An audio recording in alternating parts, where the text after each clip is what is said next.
the day we opened, Okay. we were driving back home. Yeah.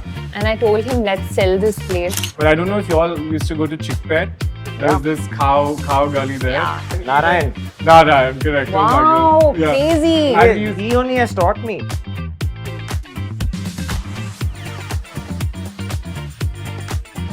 Generally in F&B, what I've understood is that if you open in Bandra, at least somebody will come and try your place. You know, the early days of Benne, I remember I saw 𝗕𝗵𝗀 and Virat and a bunch of other people who might have had a kind of a Bangalore connection, but come to the cafe, a lot of pictures of both of you all, them with the team. Where is the nearest hole for me to go and hide my face? Day 0 with Shivam, take 1. Hey everyone, and welcome to Day 0, a conversation about entrepreneurship like you know, but it's a conversation different from any other. We're removing all the glitz and the glamour out of entrepreneurship, and it's more like a conversation with friends, where we get down and real of all the successes, of all the failures, of the mindset, and of the personal growth that it takes to be an entrepreneur today. For this conversation, I want to welcome Shriya and Akhil, the founders of Benne in Bombay. If you can't tell already, I'm super excited because these are two of my favorite things, dosa and Bangalore. Individually and both my favorite, and one is from the other place. So I think, it's a very big part of my life, and I'm beaming with excitement for that. The whole purpose of this conversation is so that I don't have to wait in line in Benne anymore, and I can get my dosa whenever I'm just I getting want. a call. Hello. Hello. But in all seriousness, I wanted to really dive into two things. One was what it takes as an entrepreneur to take that plunge. You guys are working professionals. Akhil, you're a marketer and have a professional production house. And Shriya, you're a practicing psychologist. So what it takes to change from a professional career, entrepreneurship plus professional for you, to creating something which is completely in a different space in food and bev and starting your own brand. So taking that plunge of entrepreneurship. And also something which is talked about a lot in entrepreneurship as a skill, which is the power of repetition. And I think, there's no better example of a repetitive business, but an innovative repetitive business like food and bev. It's doing something excellently, but doing something excellently for the 1,001st time or the 1,002nd time, and keeping the same energy up for every new customer every single day. So the power of repetition in entrepreneurship is something I would love to focus on. But before we get to any of that, I think what I wanted to start with basically is, a little bit about y'all. Maybe we'll start with you, Akhil, and tell us a little bit about what the journey's been like and what got you to this sort of thing, stint of entrepreneurship, starting with Benne. Well, firstly, thank you for having us, Shivam. Shriya and I were slightly confused as to why you wanted to have us on this show. Congratulations on your new podcast. And at the outset, I just want to say that Shriya and I are not experts. I'd say we're like children. We're like newbies who wanted to do something and are trying to do it, And we're doing something we really care a lot about, but we are not experts. And whatever we say today, I hope it's helpful, but I would take it at your own risk, Yeah? Yeah. Because, dude, you're going to have some great guests on your podcast. I have some great guests. People who have achieved a lot, people who have seen success, and people who, we are literally 9 months old. So we have a long way to go. We have a lot to learn, but it's very flattering that you consider us worthy and that you want to speak to us. So thank you. Thank you for having us, and all the best with your podcast and with this series. So, sorry, what was your first question? Sorry, I love the introduction also. Oh, yeah? I think it makes a lot of sense and definitely make me want to watch the episodes that are coming up. The question was about repeatability. No, I think that was the overall topic. Yeah. What do you want Actually, before I get to that, I want to say in 9 months we're sitting here in their second Yeah. second cafe. So a 9-month Yeah. business already expanding. It's nothing to you guys are very humble. Oh, man. But thank you so much Thank for you. coming here. I think what I think would be a good place to start would be like maybe something about your early life, years in Bangalore, both of you all from What? Bangalore, and then now that you've come to Benne, bought a part to Bombay, bought a part of Bangalore with you. How did that sort of journey in When you ask me this question, I think like, मेरे mummy papa के अलावा who cares about this answer? Yeah. You know? But I can tell you a little bit. Dude, I've had a very, I would say, blessed life in the sense that I had a very normal childhood. I went to a school where I could learn but also express myself. I love sports. I love cultural activities. So I was always sort of involved in many things at the same time. I used to play cricket. I used to debate. I used to do plays, and I grew up in a very like simple middle class home in Bangalore. I was born and raised there. My parents are, doctors. Whatever they built in their life is something they built from nothing.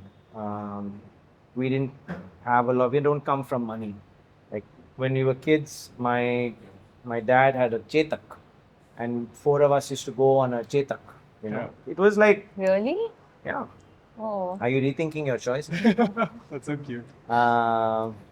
So yeah, very. I think very inspired by my parents because they really showed me and my brother the value of just good, honest, hard work, and that nothing comes to you in this life easy. That's something that my dad always told me, especially when he was trying to motivate me to study. Is he said that I don't have a business that you can come back home and not study and you'll still have a job. You have to work for everything that you're going to get in this life, and nobody's going to give you anything. Yeah. So I went. I was in. I've been born and brought up in Bangalore. I went to St. Joseph's Boys High School. Gave me a very rounded education. There was a lot of emphasis on sports, on extracurricular activities. In my class, you would have a really rich kid, and you would have a really, not so, privileged child, and someone like me in the middle, and you could not tell the difference. And I love that. I think it's so important that we don't have these biases around the people with the people that we are around. And after school I did engineering because I didn't know what I wanted to do. That's the honest truth. There was a part of me that was wanting to explore civil services, IAS, which is what I told my dad. And my dad said, तुमको कोई idea नहीं है तुमको क्या करना है, तुम engineer बनो. Which is, I think. Was he an engineer as well? No, he's a No, doctor. Oh, he's a doctor, right? Yeah. I studied to give my medical entrance exam, Yeah. but it was a lot to study. Yeah. I was like, I can't do this for the rest of my life. Yeah. And I have a lot of respect for people who do it. But so I did engineering because that's what Indians do when you don't know what to do. Yeah. And I was always involved in extracurriculars, man. I used to, do plays. I used to debate. I used to, as much as possible, be on stage and be out of the classroom. Yeah. But I was an average student. I would get decent grades, so it was fine. And I moved to And then Bombay. from engineer to say marketeer, that was your first sort I'm of. not actually a marketeer. Okay. I wouldn't categorize. I would say I'm more in a filmmaking space. Okay. I run a production house. We make ad films. Okay. So how that happened was also not really planned. I came to Bombay to act. Oh yeah. Yeah. Okay. I moved to Bombay about 12 years back when I got my first film. So after I finished engineering, I did theatre full time for a couple of years. I did and- theatre in college. No way, Yeah, really? yeah. Wow. Yeah. Where did you go to college? I went to college in the US in Atlanta. There's this college called Emory University. Oh, nice. Yeah, so I did econ, math, and theatre. Wow. And incidentally, after I graduated for a little bit, I wanted to act too. So Really? yeah. I think सबके मन में एक कीड़ा होता है या तो उनको एक्टर बनना है या क्रिकेटर बनना है Yeah. एंड मे बी ऐसा कुछ लोगों का सपना होता है कि मैं I want to start a restaurant Yeah. you know, but I feel if you ask most people in this room, they may tick one of these 3 boxes. Yeah. You know, so yeah, so I did theatre, Yeah. and I wanted to act, and that's why I came to Bombay, and I've acted in a few things. I've done a couple of films. I've done a web series. I've done like 50-60 ads. Along the way, production sort of happened to me. A friend, said, "Come on set, assist me on a project," and I really enjoyed producing. And it sort of just happened from there. Started my first company about 8 years back, and the other company then sort of merged that into my current company, which is called the Artist Collective. Okay. And we do a bunch of things. We produce commercials. We work with actors. We train actors. Nice. My partner heads that department. Atul. I think Atul, yeah, I've heard of it, yeah. Atul Mongia. It's really great. So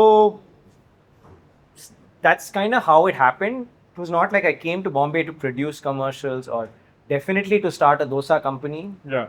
That was like nowhere on the horizon, Yeah. But yeah, if you say what was I doing before this, you could say I was making ad films. Yeah. I act a little bit, Yeah. and yeah, that's But you're still doing that, right? I'm still doing that. So it's a part of everything. It's part of Yeah. Akhil. I'm still doing that. I think before I just switch over to Shriya, just one question, which I think is very relevant to what's your earliest memory of, or your fondest memory of dosa? Oh man! Whenever I think of dosa, I somehow smile. It's a very intrinsic part of my childhood. Yeah. Earliest memory is definitely being at home, breakfast on a Sunday morning Yeah.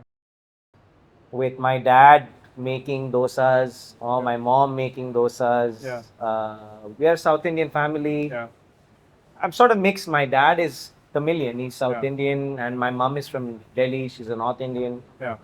But we lived in Bangalore, and dosa and chutney is like very, core memory. Yeah. So I think, yeah, Sunday morning, my dad has probably come back home after playing badminton in the club, and then we have breakfast together on the table. I think that's definitely one of the earliest memories that I have. Yeah. And another memory is, going to a darshini in Bangalore. Yeah. You are from Bangalore, so you Yeah. know what a darshini I know is. exactly what you're talking about. I'm smiling because I'm Yeah. reliving that. Like that. Darshini is this, very unassuming place. It's not fancy. It's not pretentious. It's a very simple place where everybody is equal Yeah. and everybody is the same. Yeah. So I'd be standing across the table, a random person, an absolute stranger, enjoying a nice hot dosa with some chutney. And yeah, that's definitely what comes to mind while my mouth waters. That's awesome. Shriya, Yes. let's talk about you. You're a practicing psychologist, which I think Yeah. is phenomenal. I think psychology is, one of those subjects. When you're going to college in the US, you get to try new classes. And I used to try a lot of psychology classes. I think it's phenomenal. And it's always fascinated me how the human brain works. So being a practicing psychologist, and to now an entrepreneur who's started this phenomenal dosa company in Bombay. Tell me a little bit about your childhood and how that came about to be. Honestly, my childhood was no notes, not much, not too many highlights. I grew up in Bangalore with my parents. I have an older sister who's about 14 years older to me. Wow. So she left pretty early Yeah. to the US. So it was mostly my parents and I. And I went to that way Akhil and I had like a similar upbringing because we went to similar schools in Bangalore. I went to Bishop Cotton's. I went to 𝗕𝗵𝗃 too. Oh, The nice. boys' school. Wait, Yeah. really? Yeah, I was just gonna say, when you had mentioned St. Joseph's, it's like That's why you were smiling. Yeah, 20 years later, the 𝗕𝗃𝗵𝗀s Yeah. interviewing the. If you're from Bangalore and you're watching this, you get the connection. It's, Yeah. There's a rivalry here. Yeah, no, like, Joseph's I and mean, Cotton's is not the girls' school. Girls' school we like. Everyone likes the girls' couldn't school. care less. The Because girls we are couldn't both care from less. boys' school. And we're surrounding the girls' school. One Yeah. on one side, one on the other Yeah, we are side. sort of Yeah. sandwiched in Yeah. between. Yeah, but so you're from Cotton Crazy. Girls. So I went from Cotton. I went to Cotton's, and it was similar, like, morals and values, and like you grow up with a similar sort of, I think somewhere like a cross between a South Indian and Christian conservative Correct. space. And I think when I was hearing him talk, I realized, like, actually in contrast to everything he said, for me, I think things were a little more planned. Options were fewer, and even this, if I can be completely honest, it's Benne was his idea. It was his thing, and Now it's our thing. now it's our thing, of course. Yeah. But when it started off, it was something that he wanted to do, wanted to try, and I think he asked me very clearly. Yeah. He asked me, what do you think? Yeah. And I thought at that point when he asked me, my first instinct was I didn't want to stop him from trying something that he wanted to try. Although I didn't think it was a great idea. Did you know that at the time, Akhil? Yeah. Yeah. I mean, I don't blame her at all, right? It's, largely everybody said that. I mean, we don't even cook at that point, we wouldn't even cook in our kitchen Yeah. at home. Like, Yeah. I don't even know where anything is. Yeah. So it's not like we're cooks or we're chefs, or we don't know anything about, I mean, we know what we like to eat. Yeah. That's all we know about Yeah. food. That's And- interesting. Like, it's one of the questions which I thought I'd ask later, but how much is it necessary to be a chef to create a good food business? I think he became one. We Okay. weren't until that point. Because I've seen your reels where, you've just taken charge and, are cooking some dosa. He is our head chef, if I may say so. No, I you mean- are. You are. I'd say it's more like we don't really have a head chef. We don't have a head chef. So I We think are a process-driven company. so we did not know anything about, like, how do you make this or how do you make that. But we bought a grinder when this idea came about. We bought a home grinder, and at, I think, this one night in our kitchen, when we realized that, okay, we're doing this, I think there were about 4, 5, 6, I don't know how many steel utensils full of Different types of batter. different recipes, different, ground recipes. And I think for a while we only had dosas. Yeah. Yeah. But your question about dosas, my memory of dosa is that I was, as a kid, a very fussy eater. But dosa was always that space where there was no conflict at home. Yeah. I didn't mind, I mean, I loved eating it, and my parents didn't mind me eating it. Yeah. It was that space where it was somewhere between a treat and a meal. Yeah. Yeah. That's true. So dosa was that no conflict space in my house. That everybody was okay. Yeah. Everybody was happy Yeah. after eating dosa. So my memory is that of dosa. It's easy. It's tasty. Everyone's happy. And everyone's together because Yeah. when you're making dosas at home, Yeah. everyone has to be at the table. No one's making dosa and keeping it That's true. for you to come and eat it later. It's like made fresh and given to you. Yeah, it's like straight off the pan into your plate, right? So everyone has to wait their turn. So everyone's sitting together. Yeah. I think I really enjoyed that about having dosas at home. So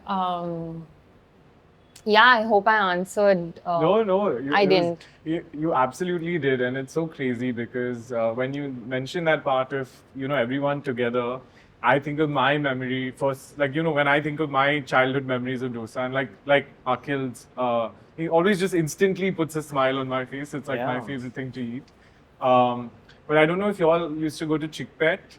There was this cow gully there. Yeah. And I remember that, people used to, whenever we used to have guests over from like my Masis used to visit or someone else used to visit from some other part of the country, that 𝗕𝗶𝘁𝗵 going out was like, the thing. It's like not clean at all. It's like pretty much like a roadside It's a theka cart, wala. yeah. At night. At night. And this guy takes the ghee ka, the packet and he's I think spraying you're talking about the like same person. Yeah. And he Narayan, correct. Wow, Oh my God. crazy. And He only has taught me.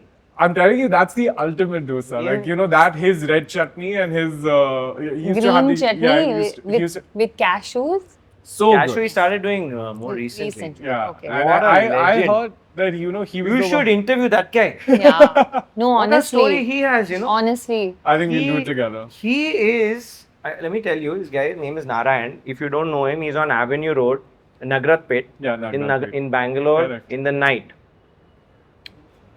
He has been making dosa there Yeah. for 60 years. Probably, yeah. When he was 10 years old, his father was no more. He had Okay. older siblings who were useless, and nobody in his house used to make money. Money.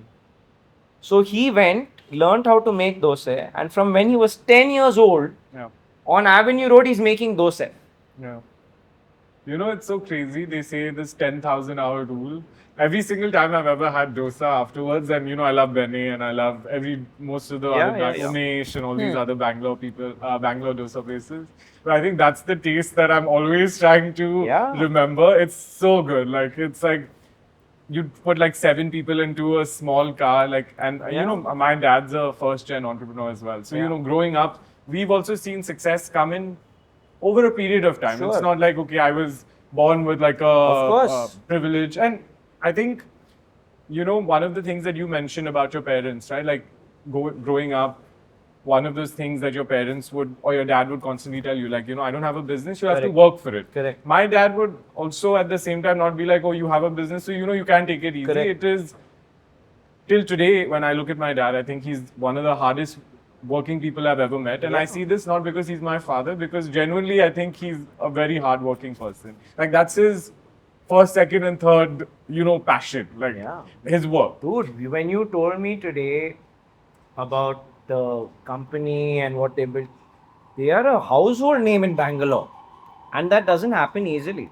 I mean, I'm telling you, like today, my dad will lie about his age, so I don't want to tell it on camera. But like today, after he's left his home, and like you said about Narayan, who left his home at 10. My dad left his home at 14, and today, 40 or so years later, he's still, I would say, today I feel like he's working harder than he ever did also. And so that drive and that passion, so seeing that, sitting back and doing nothing was never an option.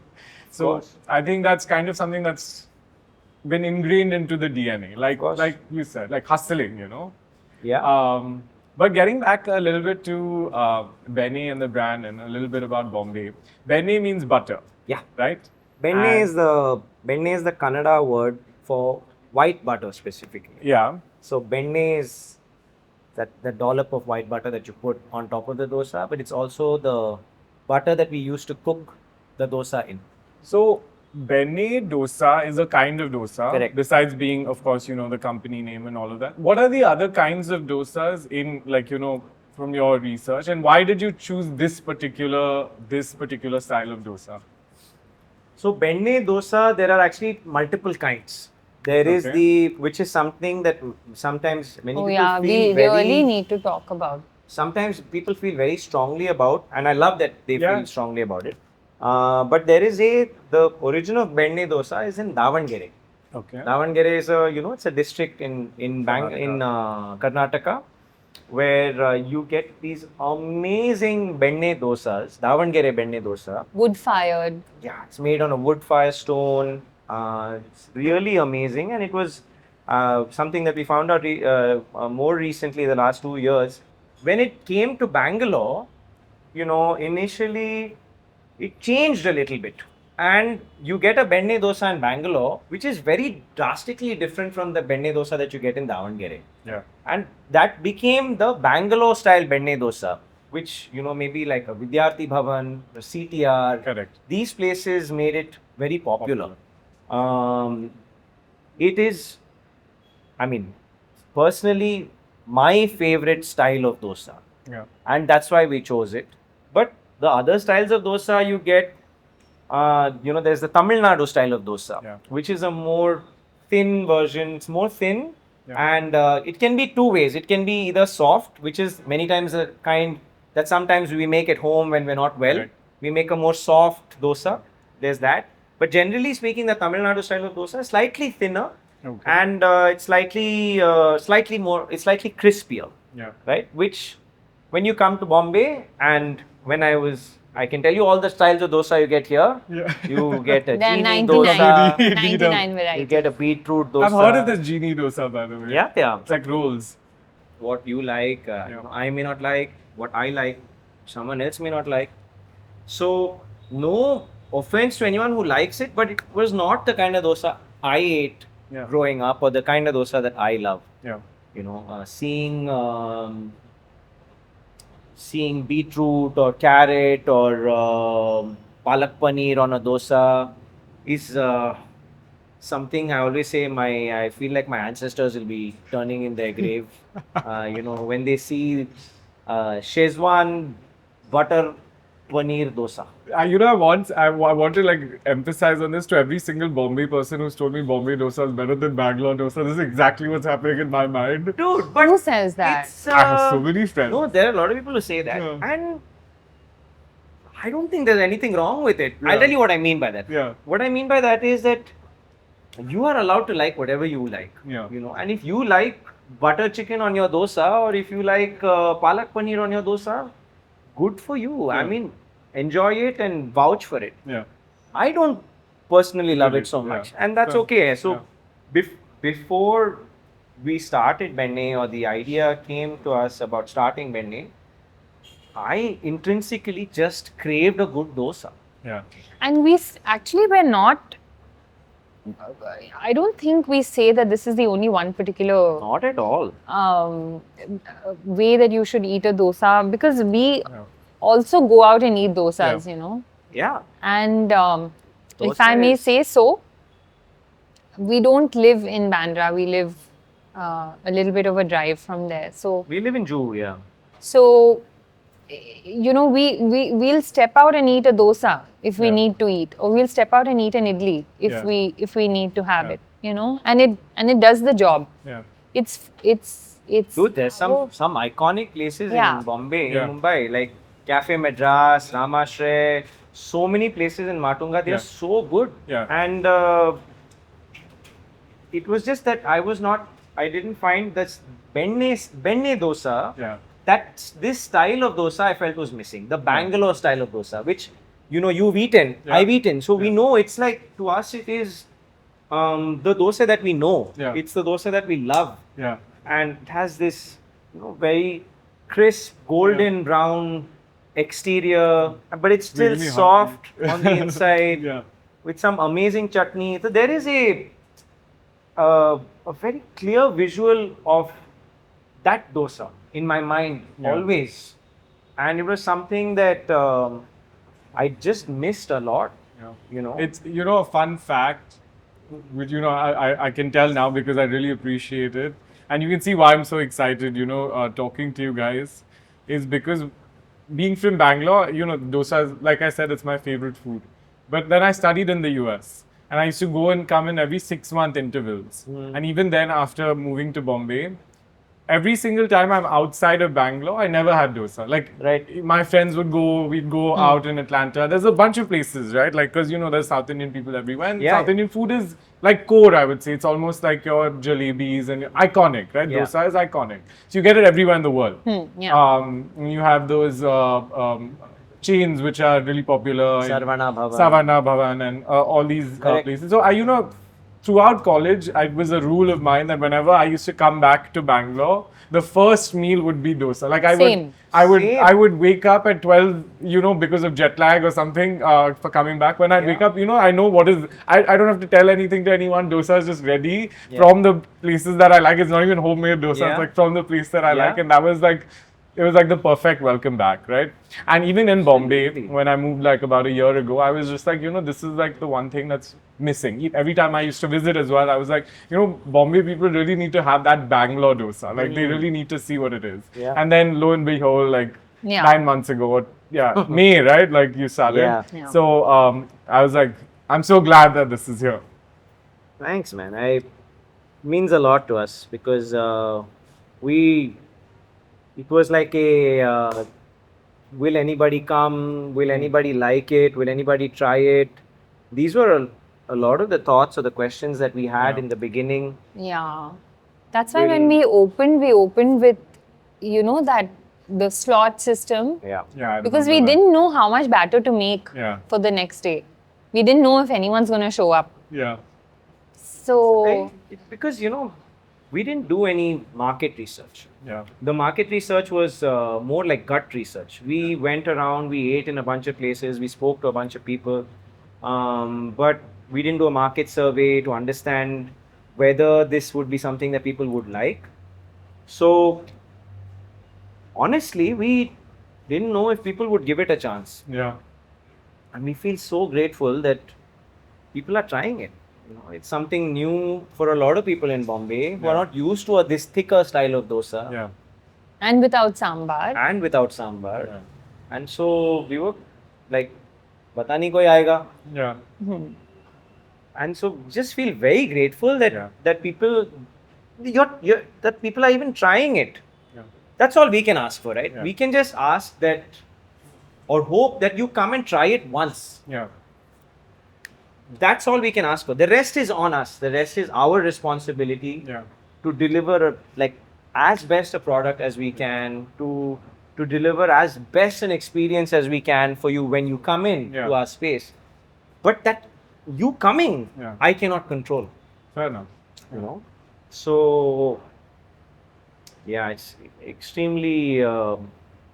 We just feel very, very lucky Yeah. that people are trying Benne and I'm showing it love and yeah, it's really, really, I many times can't believe that, we are sitting in a second one. Already. Yeah, and it's not ready yet. And I feel like that's why I wanted us to shoot here because Yeah. I feel it very much symbolizes where we are. Yeah. We are a work in progress. Yeah. We are not perfect. Yeah. We are not experts. Yeah. But we really care about what we're doing. No, and I think that really shows, right? And I kind of want to, highlight this. And I think, this is the part I was talking to Shriya about earlier as well. When I look at your Instagram, and I'm sure we can put some clips up from it for y'all. When I look at the Instagram, or the way you've marketed it, I think the best way to put it is it's simple and authentic. And the reason I'm so attracted to it, I'm so fond of it is because, you're not ever telling me to come and or you're not ever telling me my dosa is better than the rest, or, you have to try this best new thing or whatever, you're not ever comparing your product. What you're showing me is you building out Benne Dosa as a brand, your journey of Benne Dosa. And I think that's why people are, I think, attached to, of course, the brand, but I think also attached to y'all in a way, right? It's like I don't know, for me, it's like a story of a couple hustling to create something very cool, and they've seen success and now they're expanding, and I think that's so nice. Yeah. It's actually very telling of how things are for us. We don't talk about it being the best ever because I don't think we feel like that. I think every day is like the thing with fermentation is that everything is not in your control. Yeah. Yeah. You have to leave some up to chance. Yeah. That's a real thing. So when I don't think either of us are very, sometimes when we eat the dosa, we're like, oh my God, this is hitting the spot. I don't think we've stopped being consumers, or I don't think we've stopped being lovers of dosa. So, and we're still very honest about, is it there today? Today, no, not so much. Today, yes, oh my God, today's was really good.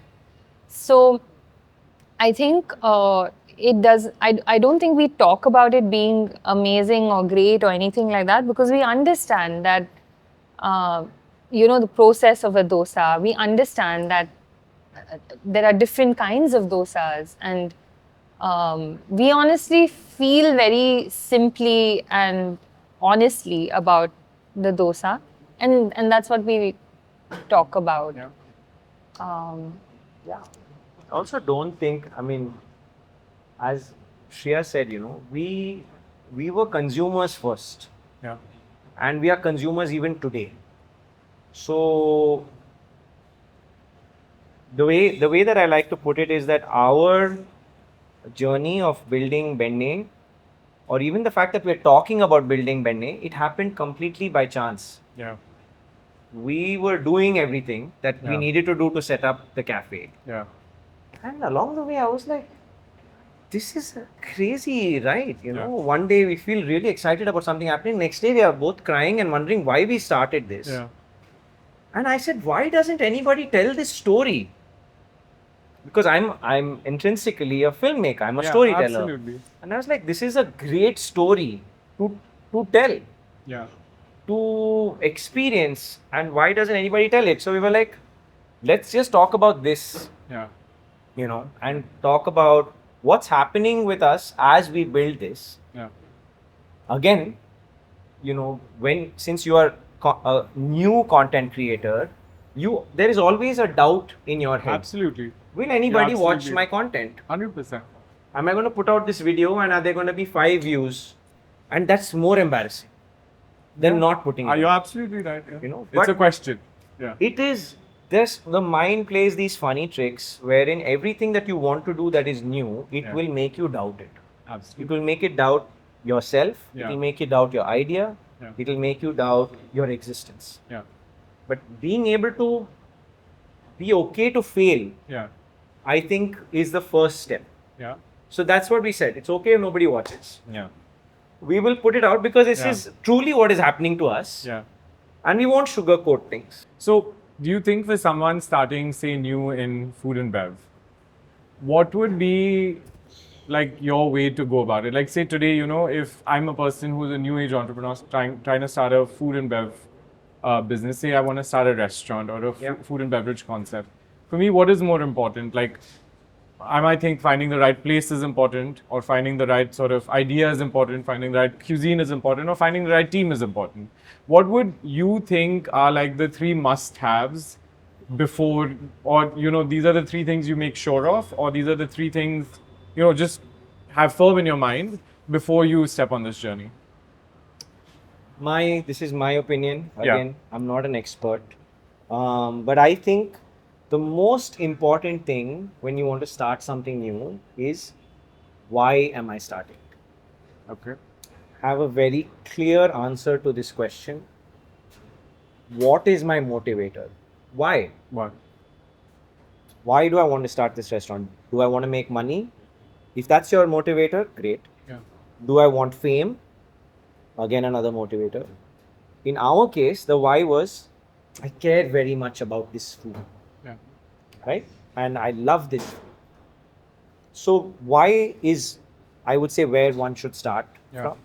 And it should be something strong, because on your bad days, when you're getting that 1-star review, or something is wrong, or your money is over, or host of other problems that can happen to you, on that day, this why is what will motivate you to do it the next day. Does the why ever change, or the why evolves?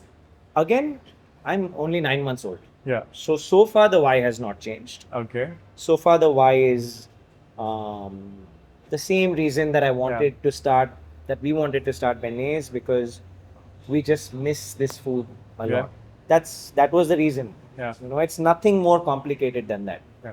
So for us, it was just it was that we missed having Bangalore here. But it can change, I'm sure. I suppose it can evolve potentially. Yeah. So I'd say that's the first thing. Then the next thing above it is how. Yeah. How am I going to do this? Could be a business model. It could be a blueprint that you put out, something on paper. It could be your social media strategy. It could be, everything related to, why am I doing what I'm doing, but how will I do it, right? How, in tangible form. I need X amount of money. Yeah. I would always recommend have a business model. Yeah. If you don't know how to make a business model, that's fine. There are loads of resources available online. The easiest one is ChatGPT. Yeah. You can literally go to ChatGPT and be like, I want to start an F&B restaurant. Yeah. I don't have a business model. Please help me come up with a business model. Yeah. Ask me 5 questions Yeah. that will help you give me the best business model. Yeah. That's the prompt. Put it in. It will tell you it'll ask you some questions, and it will create a business model for you. Yeah. Okay. So the second thing is how. Then the third thing and a very important thing is what. What am I serving, or what am I selling? What is my product? Yeah. And have a very, clear idea of what that is.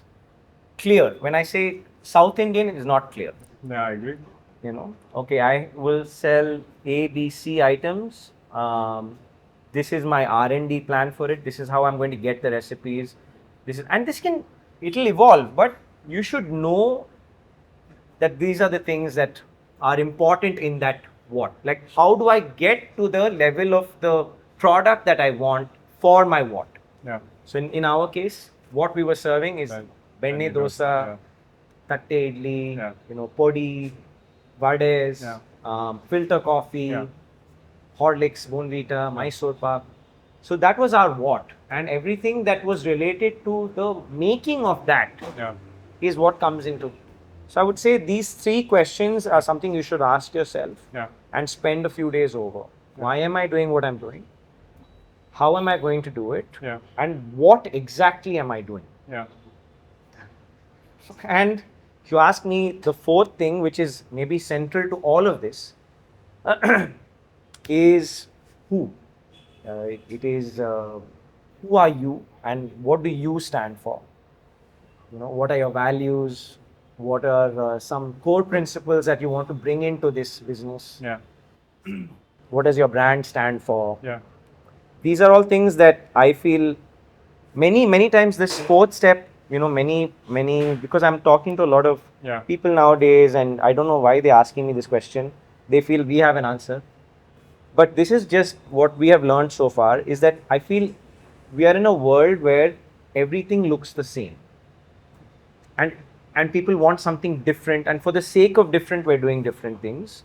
But I feel we should just go closer to who we truly are and access that part of ourselves. So yeah, for you, I wanted to ask you, since you're the, I was doing like, when going through your Instagram, you're the voiceover and the camera person and Yeah. the face. And She's the soul. yeah, so I want to ask you, like Akhil mentioned, it's been 9 months. How has this day 0 to 9 month journey been? We're here with your second outlet, at your second outlet, Yeah. and I'm sure this is a day 0 in a way as well, right? It's Yeah. the expansion day 0, the expansion journey has just started. But maybe some of the things that, worked for y'all. How did you select the space? Why Bandra? Why the name Benne Dosa? I guess, it's really focusing on the what, right? Like you were like clear about your vision. So I guess simplicity. But what's worked and what are some things that you wish you did differently and how do you think it's going to be? What's the goal? So with the name Benne itself, we had a bunch of options to start Yeah. off with. Um, Yeah. The logo is there any significance of the logo as well?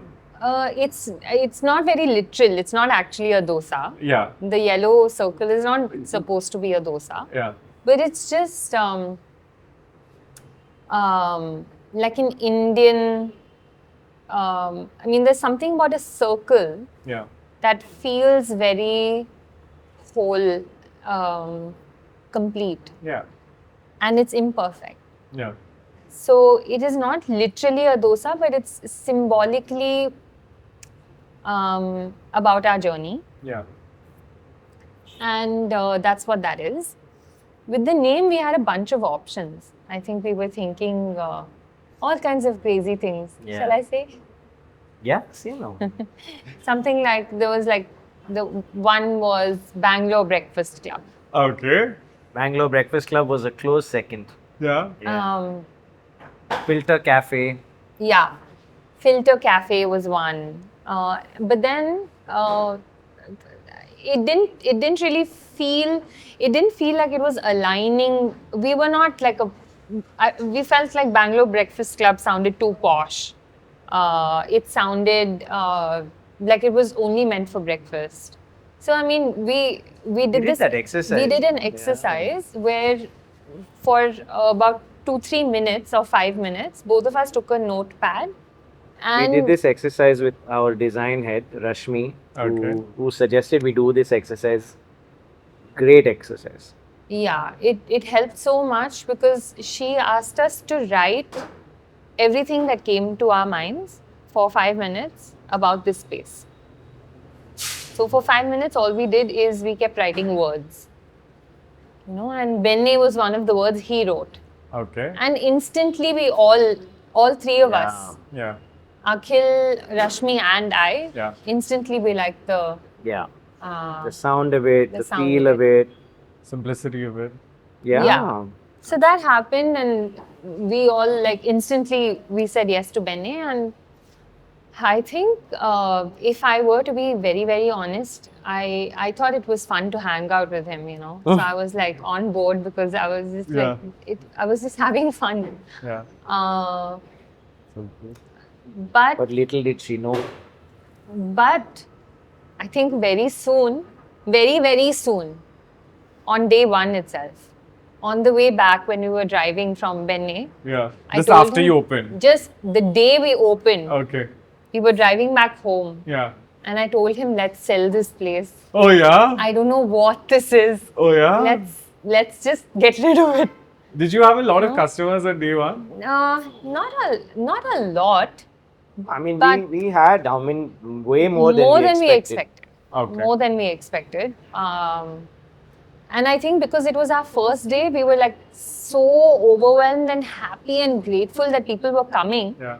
that we had a slot system, but we were also taking in anyone who would walk in, and then we ran out for people who actually had the slots in the night. Yeah. So it was super difficult Yeah. towards the end of the evening Yeah. because we had people coming who were expecting to eat, Yeah. and then we were disappointing them, because we just didn't know better. So it was a lot. Day 1 was a lot. So I told him, let's sell it. And then very seriously. Yeah. And then he said, it's a little early. It's very early. Yeah. Just give me some time, Yeah. was what he said. At that time, I remember Akhil said, give me some time. I know it's hard, but give me some time. And then I was like, okay, and I just sort of went with it. And then you see all kinds of things. You see people who are very happy. You see people who you have made angry. You see people who you have disappointed. Yeah. And you see words, you hear words that are harsh also. Yeah. And words that are kind. Pleasant, yeah. Yeah. And over time, I think that became my why. Yeah. Initially, I found it fun to hang out with him. I mean, it's still very fun to hang out Yeah. with him. But it also became fun to hang out with people who were coming through those doors. Yeah. And I said this before, I keep saying this, but it's such a nice feeling that I really feel like I've made the most friends in these 9 months than I have. In your life. Yeah. Yeah. When Shriya moved to Bombay, you should talk about that. You should talk Yeah, about- when I moved 3.5 years ago, and She I moved didn't- after we got married. after we got married, and I didn't have a lot of friends. I didn't know a lot of people over here, and I'd not like that, you know. And if Akhil was not in town on work or something, I'd feel very lonely. But now, strangely, I don't feel lonely. And it's not like I'm around people all the time or I'm talking to a lot of people all the time. But it truly, for me, is an extension of my home. People who come there, people who are part of our team. It's for me, that has become my why. Yeah. That I get to meet so many people, that I get to make connections, relationships. And it's happened. I don't know if it's the city. I don't know if we've just been very lucky with the kind of people who have decided to come. But yeah, it happened. It happened. Friends happened. So the community now is a big part of my why. It's so crazy, and you know, I work in real estate, right? So one of the things that I know is of utmost important, or one of those cardinal rules of real estate that they always say is location, location, location. Location's very important, Yeah. right? Because especially when you're making some place which is, you hope to be iconic, you want people to come to it. It can't be in one corner of the city and no one ends up showing up. Yeah. I want to know, it's like Benne, Bangalore, Bandra. It seems all very planned. But how do you think how did you all go about like trying to find the location? Was it a little bit of luck, a little bit of, you know, the fact that, you know, even when we were talking about this earlier and I mentioned this, whenever I think of Benne, I just picture a line outside. And I feel like if you're thinking of any food place and you immediately think of a line outside, you must be doing something right. So, how did the location work out, and what is your thought on, you know, the way you would like to take it forward? Location is critical. Yeah. It's very, very important, especially for, at least that's the way I viewed it, that if you're starting something new, it's very important where you are, and location is very, very important. So, I mean, that too everybody knows, like you said, location, is top 3 Yeah. most important things. For us, how it sort of happened is that I was very clear that we wanted to open in Bandra. Because when I first moved to Bombay from Bangalore, I was in Bandra. Okay. That's where I lived. Yeah. That's the area that I saw Bombay through. Yeah. You know, whether it was Linking Road or Hill Road or those cute lanes of Pali village. Yeah. Bandra is where I was inducted into the city in a way. You know, I was living initially with my cousin's fiance or something like that. He just gave me a room and he was like, you sleep in my room. And it was like that, you know, when you come to act, you don't have much. It's not, so I was very glad that Varun took me in and Took you in. yeah, bichara. So I think it was like that. I think for me, I have a connection with that area, and I feel like bringing Bangalore to Bombay also, I said it has to come the same way. It has to come to Bandra first. Yeah. That's the emotional part of it. Yeah. But from a more like pragmatic point of view, I feel like the people in Bandra are willing to give you a chance. They will try something. Yeah. They are generally in F&B, what I've understood is that if you open in Bandra, at least somebody will come and try your place. People will give you a chance. Like they'll come, they will try, kya hai, let me see what it is. So that way, I feel like we got very lucky with Bandra. But even though we were looking in Bandra, it took me almost a year to find and zero in on the spot that we zeroed in on. It's hard to imagine, no? When, Yeah. I used to just go with brokers to see places. Yeah. it's a small little space, Yeah. but I think Akhil saw something there. Yeah. It's a very simple, unassuming place, but I like the road that it's on. I like that it's near a corner. Yeah. Actually, I just felt like this is a nice place to start.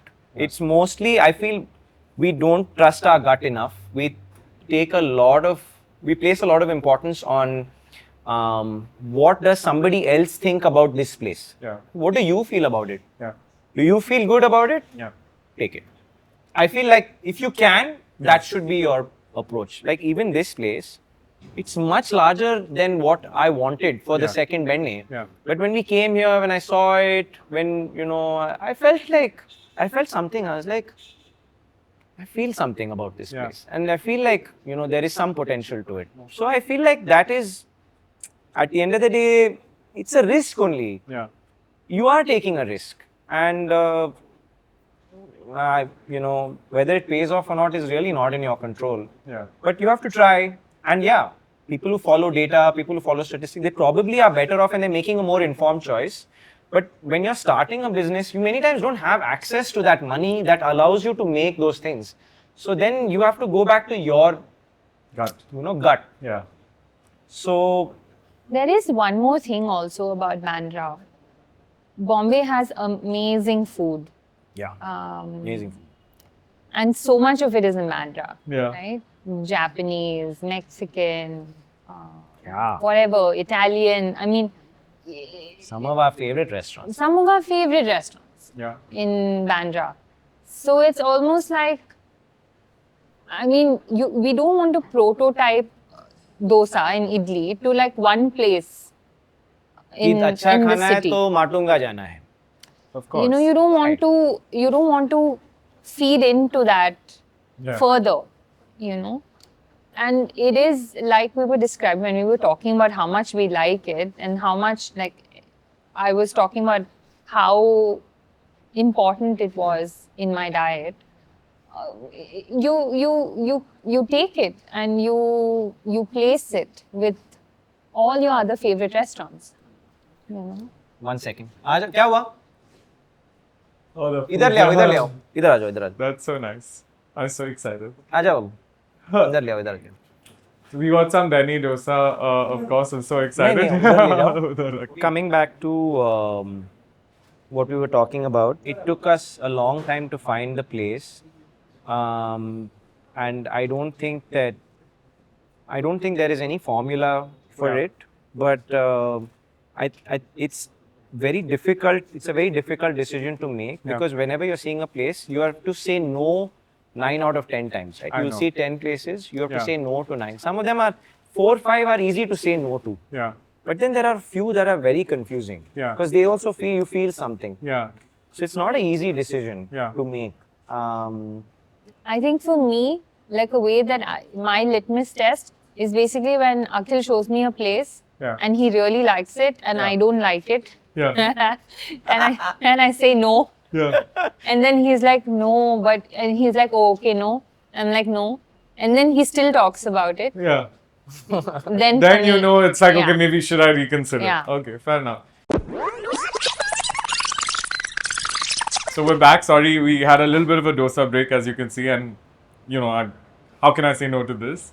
But we were talking about you know, location and how maybe the thought process from 1 to 2 has changed from Bandra to Juhu, but actually even before that, like having the sort of appreciation, right? Like, so we've seen, like, one of the things that I see in a lot of other hospitality brands is you see amazing places which are like really fitted out and really decked up, and you know, they've spent a lot of money on it. But like you said, you know, it's your first time in this space. Humble backgrounds. You're not, you know, you had a budget in mind, but even though those things weren't there, which are like the glamour and the glitz behind the sort of hospitality. You know, the early days of Benne, I remember I saw 𝗕cie and Virat and a bunch of other people who might have had a kind of a Bangalore connection, but come to the cafe. You know, a lot of pictures of both of you all, them with the team. How did you feel when all of it was unfolding? Did you still feel like selling the place? I can. That I think we were asleep when we got a call from a kind of a friend. Yeah, Nikhil. Yeah. Nikhil. So we were sleeping. I think we were still in our sleep, and he said that you know, 𝗕cie wants to come to your place, and Akhil in his sleep is like, 𝗕cie, okay, your sister, and he's like, no. I was fast asleep, man. He was like, Nikhil, you know, someone we work with, he's at RCB, and Okay. he called and he said, 𝗕cie wants to come, and I said, who's that, your sister? So he's like, no, 𝗕cie Padukone. I was like, okay, I'll call you back when I wake up. Because I thought I was dreaming, or I thought some not real conversation. I Yeah. hung up the phone, and then I woke up, I called him back, and he said that she would like to come, and actually we didn't even, to be honest, we didn't believe it. Yeah. We were asking each other, why are they coming? Why would they want to come to this exact, the thing that you are asking about, this simple place which does not even have a chair, Yeah. right? And actually, if you ask me about interiors and this and that, for us, everything else is a supporting character. Because this is the hero. This and this. What you are eating, what you are drinking, for us, that was always the hero. And everything else, the space, you know, the people who are serving you, everyone else is a supporting character. We are not. We are like practically. We are not the stars of whatever's happening. You know, what we are eating and what we are serving. That was the hero. And I feel like they felt something for Bangalore, and they felt something for this food, and that's why they wanted to give it a chance, and that's why they wanted to come. So I remember when they said that Ranveer and 𝗕cie are going to come today, and they're going to come with their families, we were just, I mean, it was very early. It was week 1 when we had opened. Yeah, I remember. And we couldn't believe it. It's not like we were, you know, crushing on them celebrity-wise. It's not like, that's not why we couldn't believe it, because they have the opportunity to eat anywhere in the world, and they want to come to our place, a place that is started by 2 newbies who have no experience in this. It felt very, very Surreal. it felt very surreal, and it Yeah. felt very motivating to not just that they are coming, that anybody was coming, Yeah. to be honest, that somebody was coming and giving us a chance. Yeah. So when they came, I goofed up also. I remember What did you do? I asked Ranveer's dad. Oh no? yeah. So that day, when they came, we were closed. And so, you know, we were closed, and obviously they have like security details and all of that. So there were some people who were coming to Benne and we were like, no ma'am, I'm sorry, we're closed, or today we'll open tomorrow, etc. And then this couple came in a really big car, and they came inside. And I didn't know who they were. And I after a few moments of small talk, I asked them, I'm really sorry, but are you related to Ranveer and 𝗕𝗵𝗃? Because they said that their families are going to come. And the gentleman said, yes, very kindly. He said, yes, that is Ranveer's mother and I am Ranveer's father. Okay. No, Ranveer is my son Ranveer and is my son. 𝗕𝗵𝗃 is my daughter. 𝗕𝗵𝗃 is my Okay. daughter-in-law. Okay. And I was just like, where is the nearest hole for me to go and hide my face? Yeah. But they were so kind. I remember 𝗕𝗵𝗃's mom. So 𝗕𝗵𝗃 is from Bangalore, right? Yeah. And her mom and her are like hardcore South Bangalore people. I'm just saying, if like the ultimate symbol of Bangalore in India today, maybe some would consider her that. Her giving a check of approval for a dosa place in Bombay is, I think, the ultimate check of approval. No, 𝗕𝗵𝗃, Anushka, Yeah, even Anushka is from. they are all. Yeah. Anushka, I don't know if she was born in Bangalore, but they've been raised and spent as much of their childhood as I have spent there. Bangalore connection.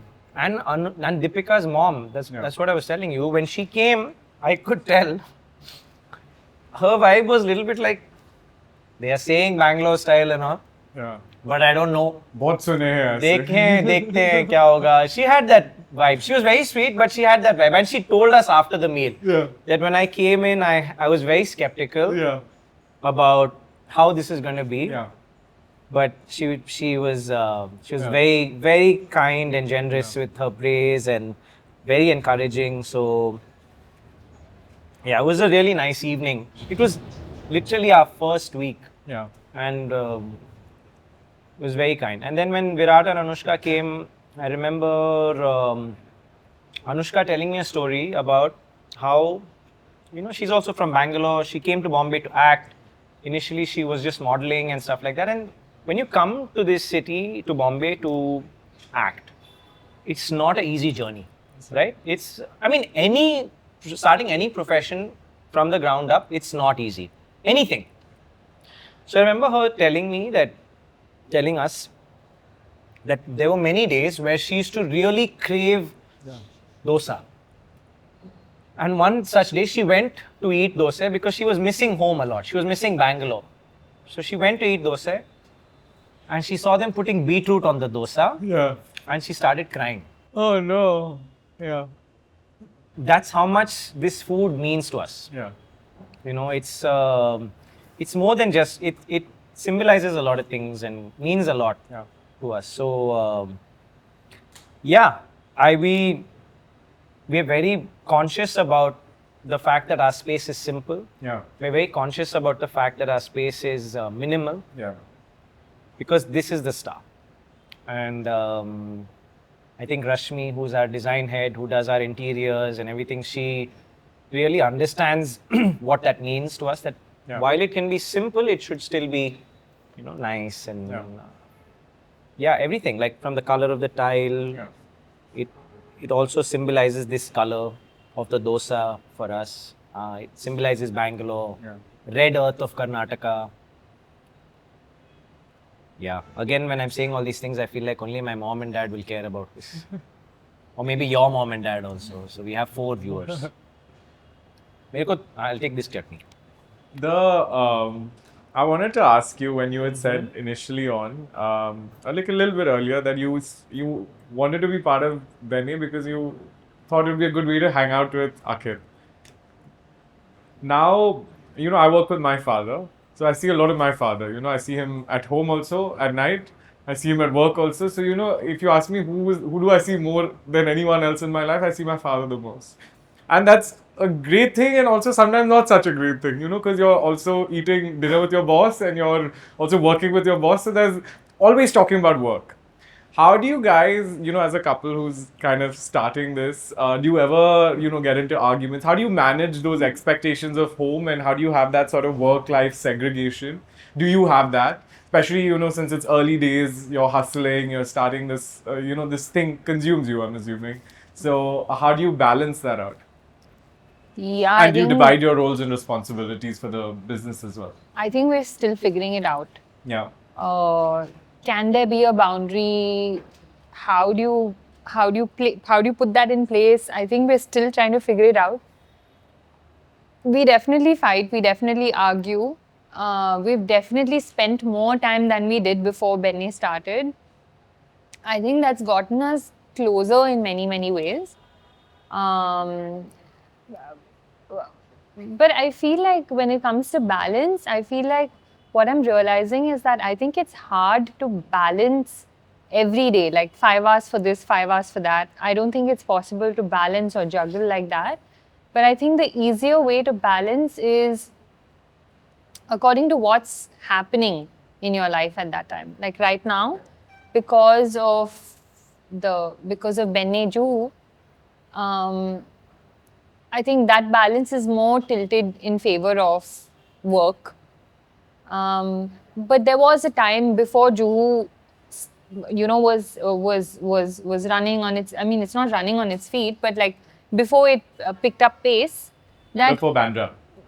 No, Before Juhu, okay. Before the construction. Yeah, and before the everything. construction and everything. I think there was a period when we had started prioritizing home.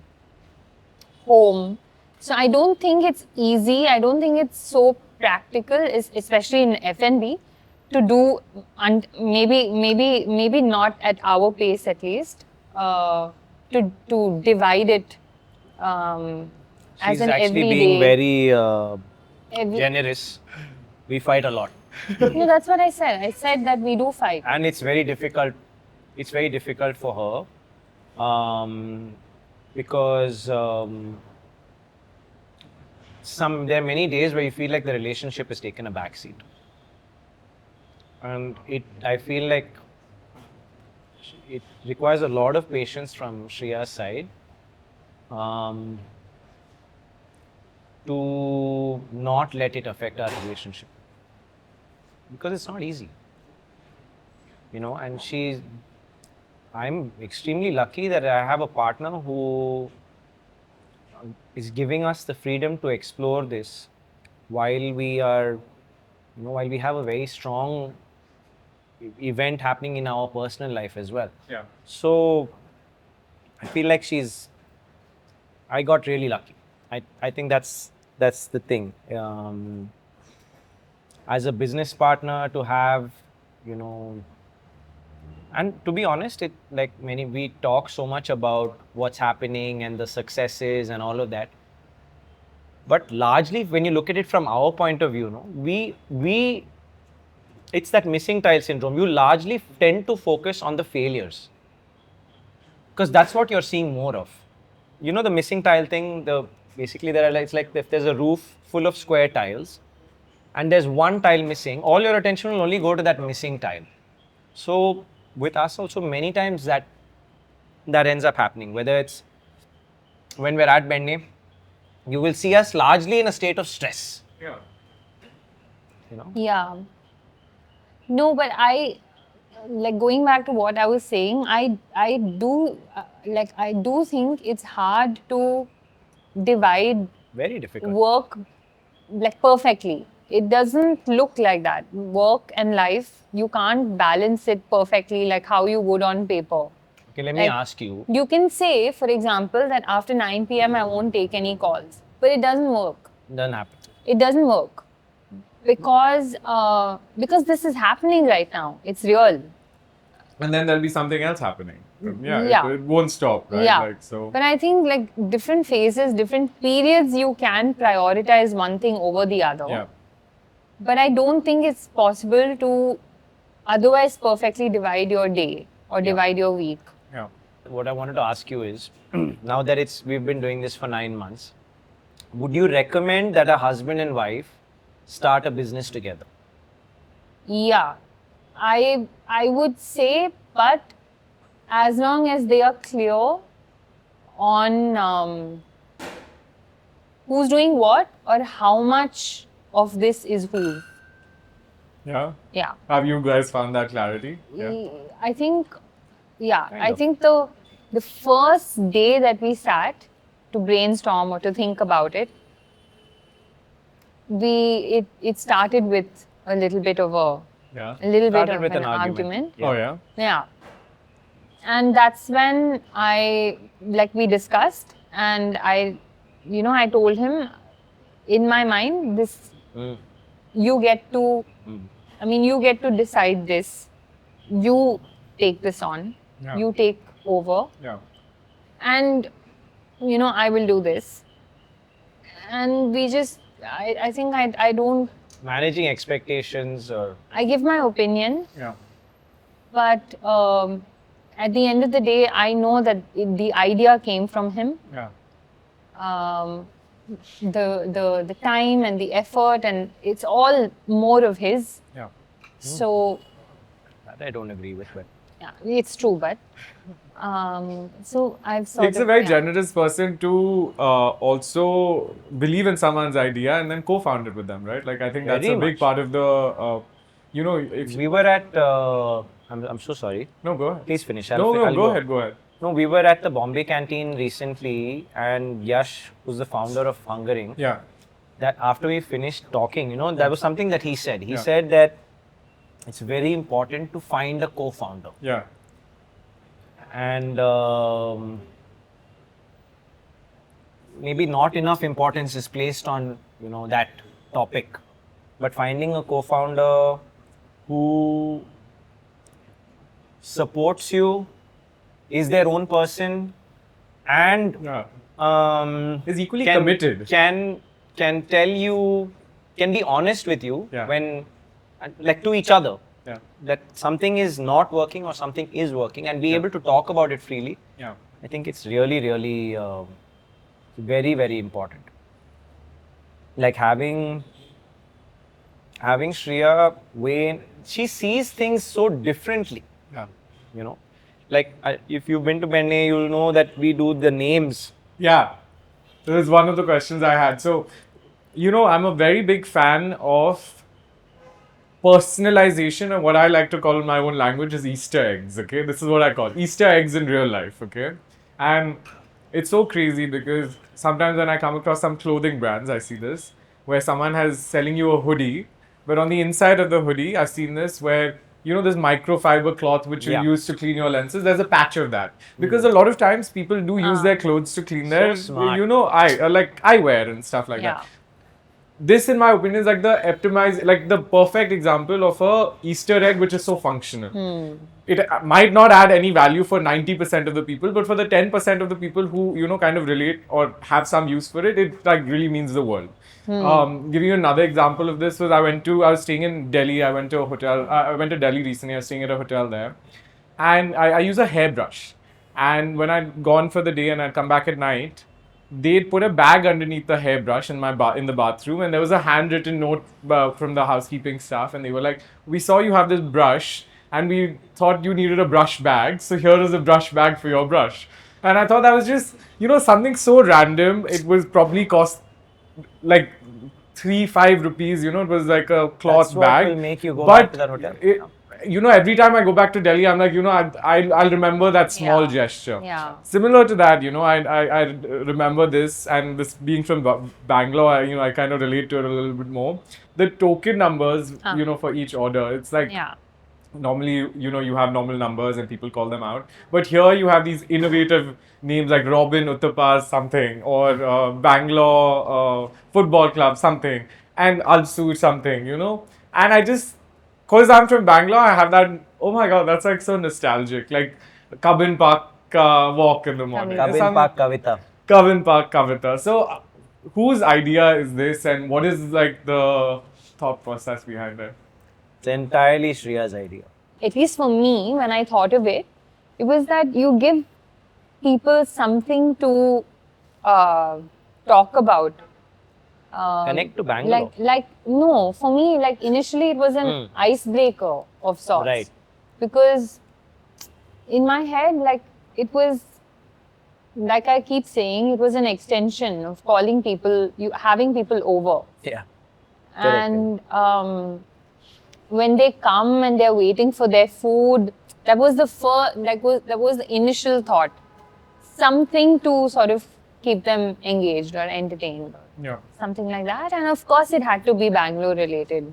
Like the names, for example, are such an intrinsic part of Benne now. The entire concept of Benne was to bring a piece of Bangalore to Mumbai. Yeah. That was the idea, right? Through the food, through the ambience, through the music, To the whole through experience. your experience, Yeah. right?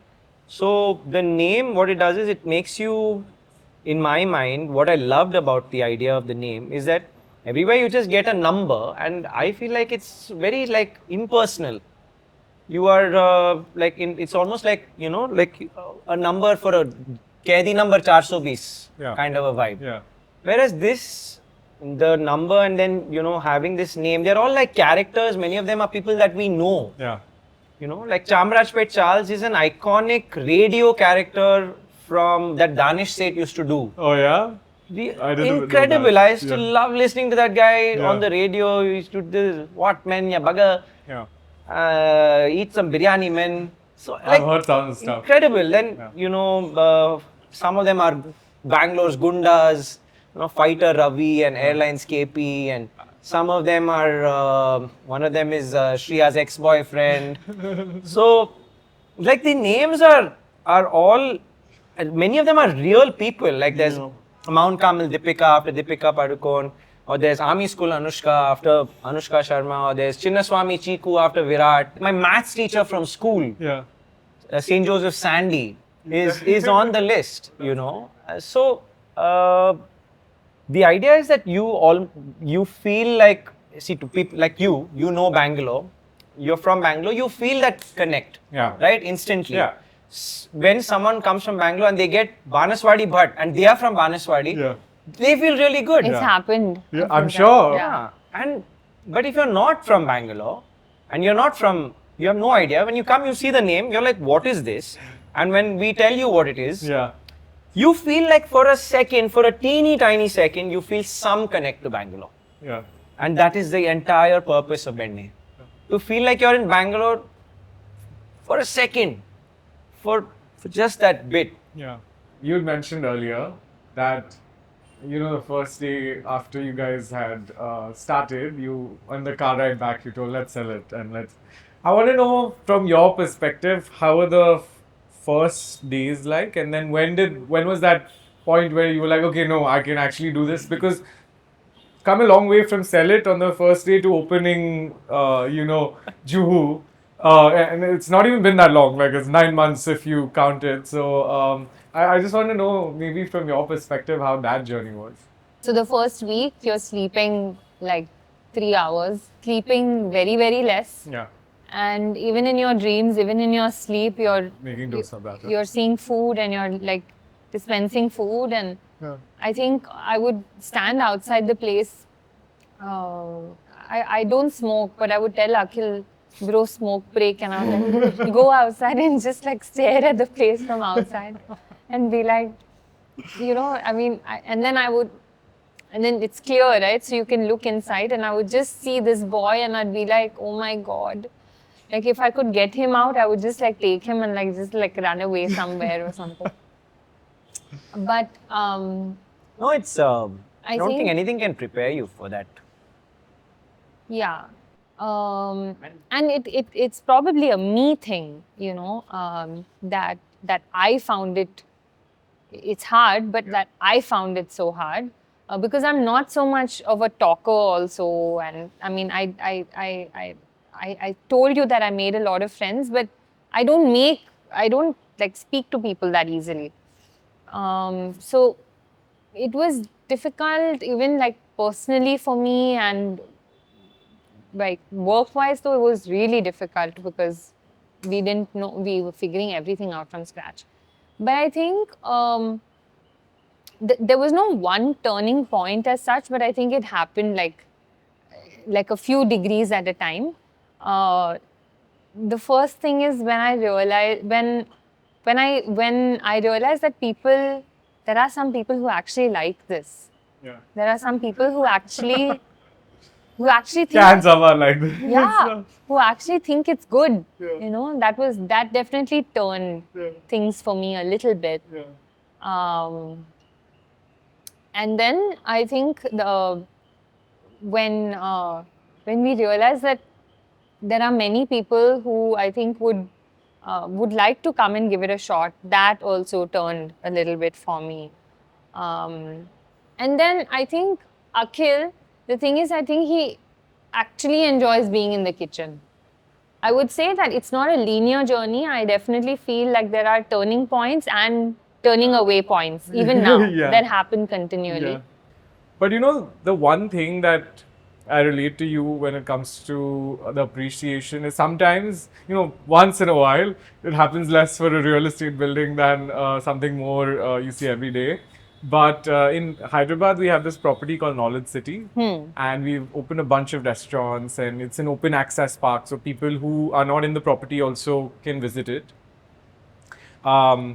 And you know, sometimes once in a while when people meet me and they realize that we built that place and they're from Hyderabad, you know, the first thing they say is, thank you for making this for us. You know, you Wow. really changed the landscape of the city, and like you really brought these Huge. cool places to. So just seeing that appreciation from, you know, people, you might have had like a week before, and like you're like, you know, why am I working these 15-hour days, and what is the reason to it all? But then that moment in itself kind of makes it like, I feel Yeah. sometimes worth it. Yeah, it's crazy, you know. Usually when we talk about dreams and ambition, it's so you focused. But actually the reward is so like people focused. Yeah. I just realized that when you said it, because you may have dreams and ambition, and like you may, you know, want a particular life for yourself or see yourself in a particular house or a car, and that may be so many people's whys. Yeah. But when you're actually in the process of doing something, Yeah. what you actually find rewarding is people. Yeah. I was thinking about it when you guys were saying what you were saying, and when I was we're talking about like how difficult it is or how demanding it is to start something, and so I want to say two things. One is that for anybody who's looking to start a restaurant or start something in the F&B space, again, my opinion, not expert opinion, is that do it knowing that it is extremely demanding. It's not easy. You will not sleep. You will only eat very little, sleep very little, and work very hard. Very demanding, but can be extremely rewarding. Personally, like emotionally, Yeah. I mean financially also maybe, Yeah. but it can be extremely But in rewarding. time, no? In Like, time, in time, yeah. And the main thing in that is that do it with awareness. Don't think it's a glamorous thing that it's like, oh, you know, when we started Benne, I feel we were extremely naive Yeah. and extremely romantic about this food. Yeah. We were extremely romantic about Benne dosa, about idli and vade and dosa and coffee, and you know, we were extremely romantic, and I was extremely naive कि क्या है उसमें हो जाएगा, restaurant ही तो है उसमें क्या है.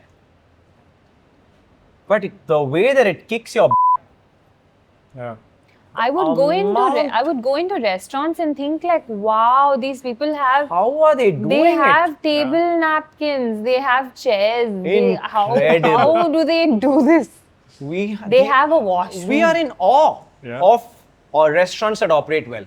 And, And of these people. The restaurant community also in Mumbai is very Incredible. welcoming, very welcoming, very friendly.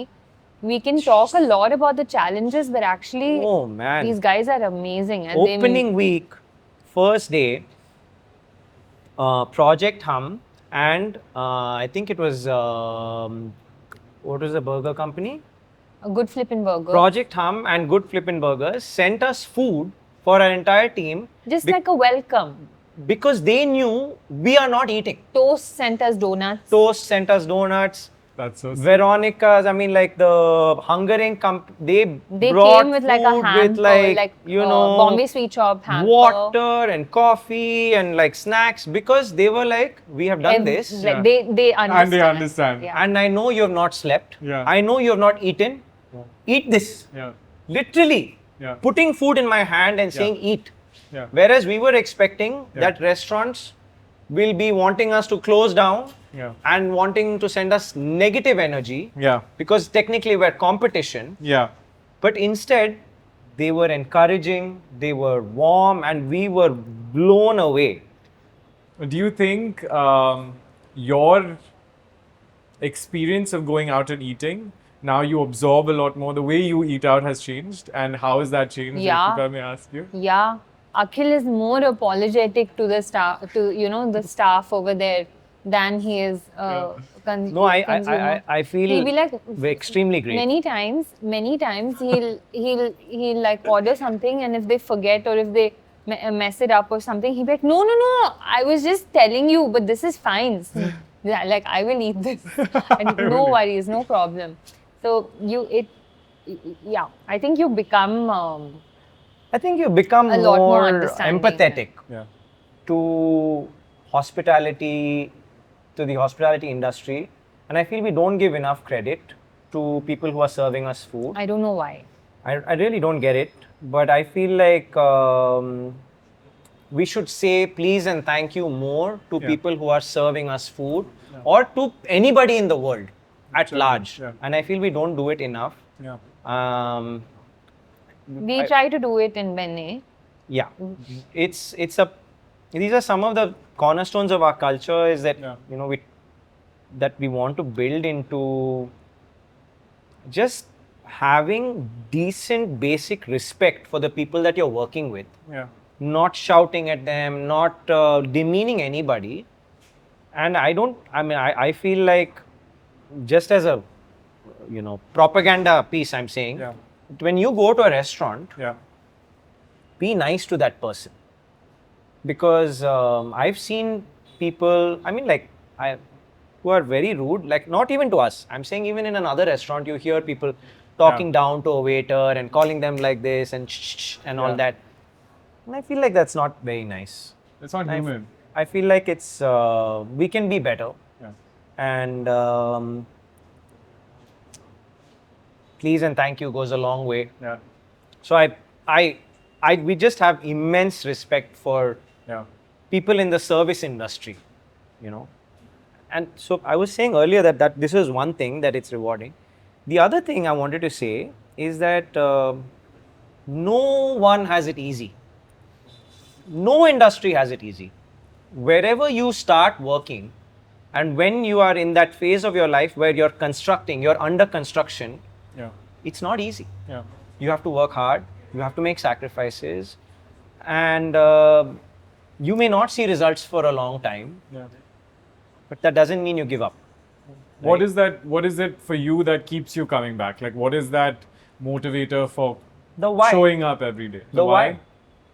Why am I doing it? Yeah. See, I am extremely privileged, because even if I don't have this job, I have some money that I can live. I will not starve. But I know there are a lot of people, which is a large majority of our country, wherein they are not working because of some deep emotional thought. They're working because they need to put food on the table. Yeah. Their basic necessity or basic life is not, requirements are not being met if they don't have a job. Yeah. So that is the reality for a large part of our country. Yeah. And my only thing is that if you can find something that pays you to do something that you like doing, it's the sweet spot, So we can be privileged. I mean, let's face it, all three of us are extremely privileged. Yeah, absolutely. We went to good schools, we had good education, we speak, well, you went to the US to study, I studied engineering, she has a master's degree. We are extremely privileged. Yeah. We may have worked hard, but we cannot compare our lives to someone who doesn't have enough money to eat the next day. Yeah. So basic sustenance. I feel when we started Benne, for me, it was very important that anyone and everyone can come to Benne and have a nutritious, clean meal that's not very expensive. Sure, I'm not saying it's cheap or I'm not saying it's expensive or anything. Everybody has their own range or dynamic of it. But when you're in that under construction phase of your life, it's not going to be easy. And I feel like it's so like, I feel like send you that positive energy. And if you can start something, if you have the means and if you have the ability and you have the support to start something that empowers people, I feel you should do it. Like the people who work with us now, they are not all like, head chefs and restaurant. I mean, like chefs who are working in restaurants. Only 2 of them have prior restaurant experience. Okay, that's very so many of our boys are people who, somebody knew someone, they really needed a job, somebody knew someone, and we are so lucky that they are such a sweet bunch. Yeah, and they've all come from like little gowns, and like we have like 2-3 gowns in Benne now. They've all like brought their cousins and their families and their it's a truly family shop. You're building I feel like you're building a culture where there is collective growth. You growing is a byproduct of somebody else in your organization or your organization at large growing. They have to grow. Only then you will grow. So that's our challenge and that's our endeavor, that that the people who work with us, the people who contribute their time and effort to us, feel like they are doing something rewarding. They feel empowered, they feel valued, they feel respected. I hope so. I mean, that's the endeavor I'm saying. The endeavor is that. But going off topic a little bit. Sorry. No. I know there's a few questions that the team's absolutely going to kill me if I don't ask. So I want to, start the conversation there as well.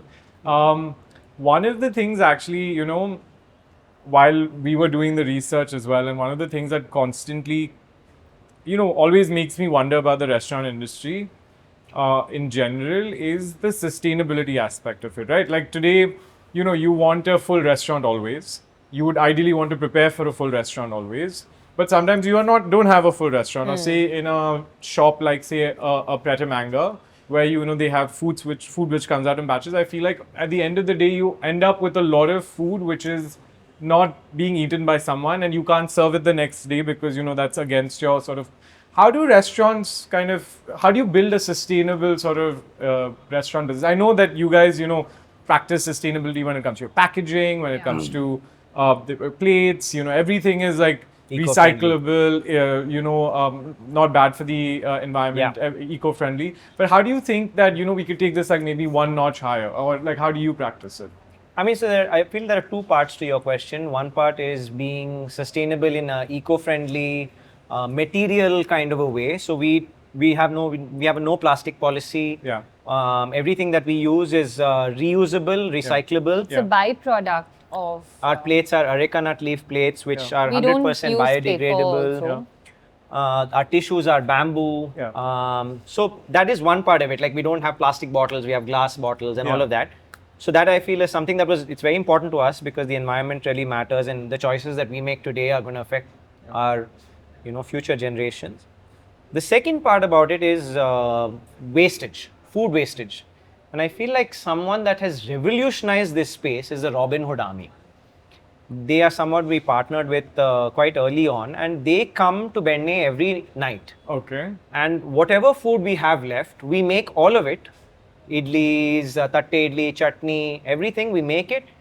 They bring their boxes and all that, we package it, and they go and distribute it to people who need food at that time, within the hour. Oh, that's amazing. I didn't even know. What is it called? Robin Hood Army. Okay. They're a not-for-profit organization. Only in Bombay? Or? No, they're in Bangalore, they're in Bombay, they're in Delhi, they're in a bunch of places. You should look them up. If you're a restaurateur, reach out to them. They'll be happy to come and collect your excess food. They make it easy. They make it really easy. They come, they collect the food and they distribute it right then. And it's not they are not doing it for likes on Instagram. Yeah, I mean, I've never heard of them, and apparently they're a Yeah, big part and of neither the- are we. You know, we are not doing it because it's yeah, of some course. social survey. Yeah. We're doing it because this food is good. Yeah, Somebody can eat it. absolutely. And it goes hot. So it's, but yeah, finding out what your wastages are, they're all like operational things that Yeah. one gets better with time on Yeah. how to predict and how to reduce that wastage. It's something Yeah. we're also learning. We've gotten better with it. Yeah, There were days that we ran out very early. yeah, There were days that we had a lot of excess. yeah. And so now we're, So I think we can talk for what a darshini is. Yeah, yeah, Unlike a restaurant, in a darshini you can't sell yesterday's. yeah, you can't. nothing is carried over. Not chutney, not dosa, not idli, nothing. Yeah, So Our chutneys come 6-7 times a day. I'm Yeah. sure. Fresh chutney Yeah. comes to Benne because we make it, we In don't, batches, it's not, yeah. in this heat, it won't last. Okay. Especially coconut. Yeah. It gets spoiled very early. So I think in a darshini you can't afford to have. I mean, people do it, but it's not, leftover. we don't do it. Yeah. You can't have leftovers. Yeah. It'll be sour. That was something Narayan told me. I don't know if you were in that Yeah, video. we were talking about Go So ahead. Narayan told me that whatever I have left at the end of the day goes straight into the drain. Yeah. And he I don't and he serve runs anything. a cart. Yeah, he has a cart. Yeah, I remember. Not I know, even a I know, I know. cafe, Yeah, yeah. No, he doesn't serve anything the next day that was there the previous day. yeah.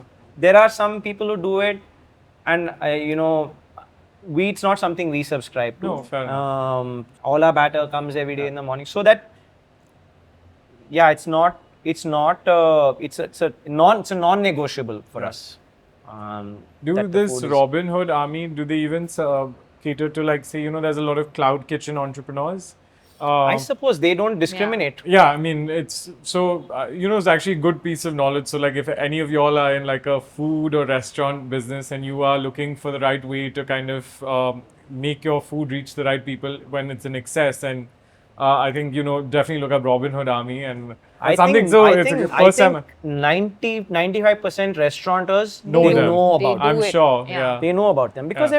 nobody wants their food to go to waste. And I'm honestly, like, for me, it was always such a big question mark. So, Yeah. I'm so glad that this Yeah. is.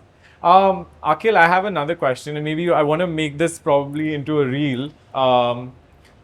What are the general economics of a restaurant business like? Like, if you have to break down into buckets of finances. You're Yeah. very right in addressing this question there. I don't know how you knew.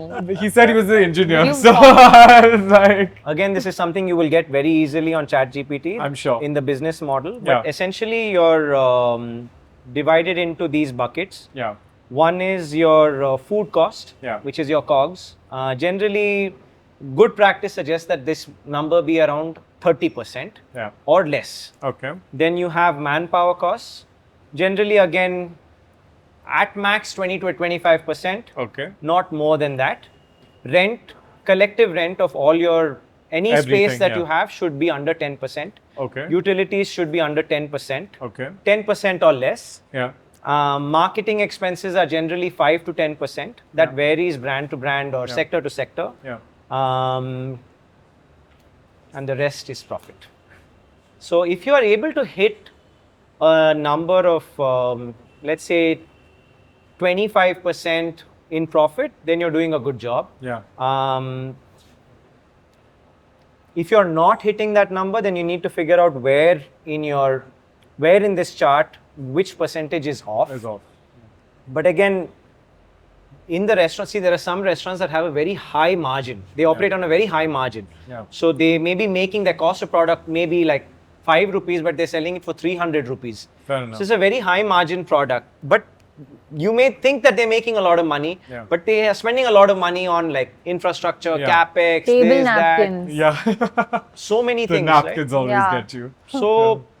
So I feel like a holistic view Yeah. on these different things is very important. Yeah. You may be low on something, but Yeah. you may be high on something else. But at the end of the day, you should try to hit a profit percentage of 25 to 30%. Yeah, Obviously, I'm talking EBITDA, In which India, is no? pre-taxes. In India. In India, if you hit 25%, that's really good. Generally, restaurants operate on a 10% profit margin Yeah. because all the numbers that I told you, when you add them up, Yeah. it roughly is hitting about 80, 80%. yeah. So you have 20%. In that also there are many other Yeah. smaller expenses. Yeah. Like you have to have a miscellaneous bucket of like 4 to 5%. Yeah. So generally restaurants operate on 10 to 15% profit margin pre-tax. If you're at 25, it's good. Yeah. Because from that 25%, about 25% is going to go in taxes. Yeah. So you're left with about maybe 18 to 20%. Okay. And this number goes up depending on economies of scale a little bit. You foresee that happening, or because your marketing would largely be the same, your manpower would increase a little bit, but more efficient. I mean, economies of scale applies to it for sure, which is why I feel it's definitely better to have a chain. Yeah. But Depends, no? it depends On how well all the restaurants are doing. Yeah. How operationally solid, efficient are you? Yeah. It is something that I'm learning. Yeah. I have not yet figured it out. You know, Yeah. when I feel like we're at a place where that's why when you ask me this question, it feels odd that I'm answering this question, because till about a year and a half back, if you had asked me this question, I would have been like, I don't know, I'm figuring it out. I had some notions about it, but I've learned a lot because people are willing to talk to you. So, I mean, if I had a piece of advice for someone who wants to start something, talk to a restaurant owner. If you know a friend or you have a family member or someone or go to your favorite restaurant and be like, can I just have 3 minutes of your time? Go with 3 specific questions. Like we had a lot of people help us. Sahil Timbadia, who's the owner of Bonobo and Jam Jar, spent a lot of time talking to me about these kinds of things, economics, vendor management, things that that are not at all sexy but are very important. Absolutely. He was one of the key people behind the iced filter coffee. He was like, why don't you try doing this? I was like, it's a great idea. We tried it. We worked on the recipe a bit. But so like that, then there was a friend of ours from Bangalore, Roshan. He's worked in the Darshini space for a while. So giving of knowledge, so giving of advice and help. I mean, you may go to hotel management school, or you may go to marketing school, or you may go wherever you want to go. But there's nothing like that. Someone having experienced something and then teaching you or then giving you some of that knowledge. Yeah, absolutely. I think experience goes like what we're trying to do, right? Taking your experience but I don't know whether you should be doing it it with us. So take it at your own risk. That's all I would say. Shriya, one question for you. Now, like we touched upon this earlier, your eating out experience is a little different from when you used to not be in this space. So, if you had to pick 3 places in Bombay which do one thing really well, like one aspect from each place that, say Bombay Canteen does this really well, or any other space, like what would those 3 things be? Or 3 restaurants be, or 3 entrepreneurs be? So, I mean, I have favorite restaurants, and not to say that one doesn't do the other or whatever, but I'll tell you, Bombay Canteen, I think for their core values, their community and their ethics, I think I love that about them.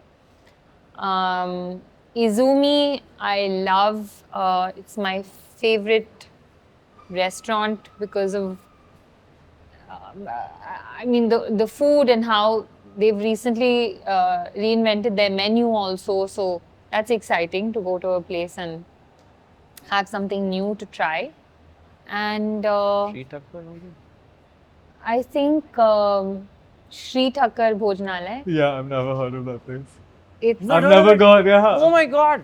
It's actually also one of my favorite Oh restaurants. yeah. Okay. Just Yeah, volume. it's like a treat for me. Yeah. It's a Gujarati thali place. Okay. And I mean, we're talking about lines here. You should go and see the lines there. Oh yeah. Yeah. Sunday, if you go at like 12, you'll get to eat probably like at like 2. Oh wow. Yeah. Okay. I definitely And need to go it check is this place worth out. it. It Yeah. is It so is good. worth Yeah. it. And they are They- so... They're very warm. Yeah. They don't cook at home. They eat they eat the food that they make in their restaurant. So it's home food.